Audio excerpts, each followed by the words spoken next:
Hey Gary, hey Gary, just wanted to, you were asking about this vise I told you about, the Mayflyer. The way this works, I know you said you had some difficulty with it.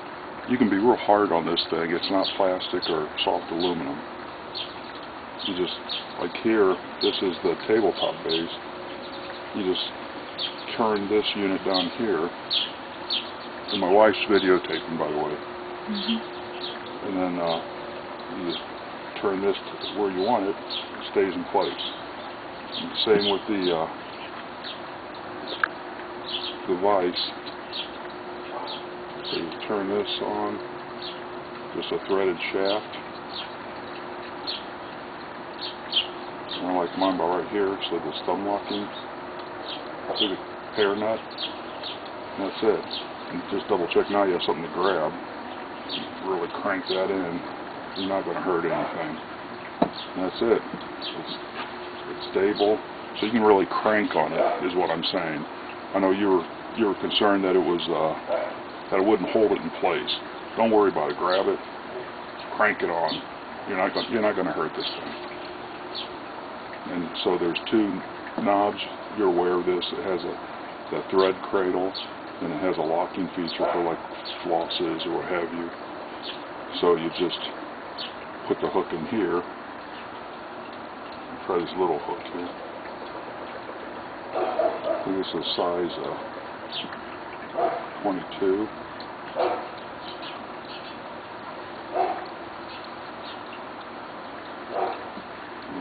And with this, the clamping, the clamper I think it's called. And you see it has like nodules. There you go. Very, very basic. For larger hooks,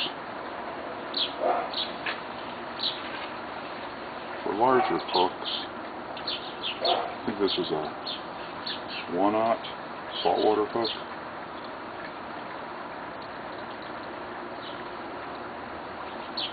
You're supposed to go in until there's like a spring in there.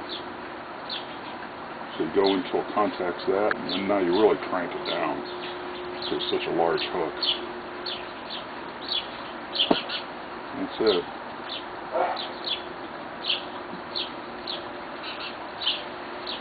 And so this is the tabletop version. I'll get this out of there.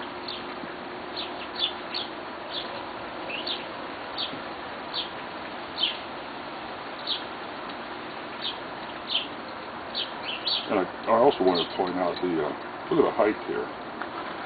Also the weight. This thing, the weight of this. I mean, it has a non-slip pad, which kind of wears us on this. But if you're on your true tabletop, this thing, forget the weight of this, but man, it's heavier than any vise I've used. And look at the distance for your bobbin. So, but there's a second.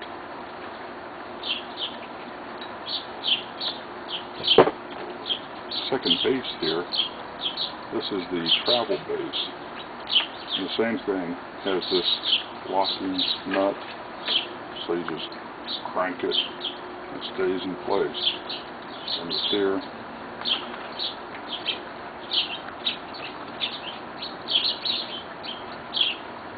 Get the angle you want, crank it, and it stays.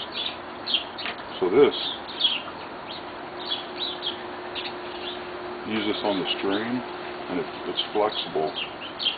So, for example, down here, see, you tie it on a rock,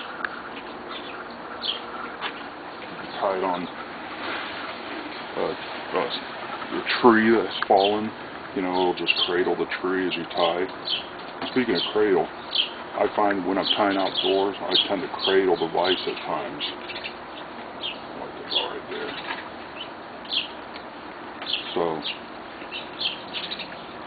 and I know I've actually worn this. It comes with a lanyard, which is just for travel. So I've worn this to tie flies, and the only difference is when tying the whip finish. it's kind of a two-handed operation. Otherwise, everything's straightforward. I've actually sat and watched a ball game and tied flies. It's awesome. So that's it, Gary. Thanks a lot, and give me a call when you get this video. Thanks.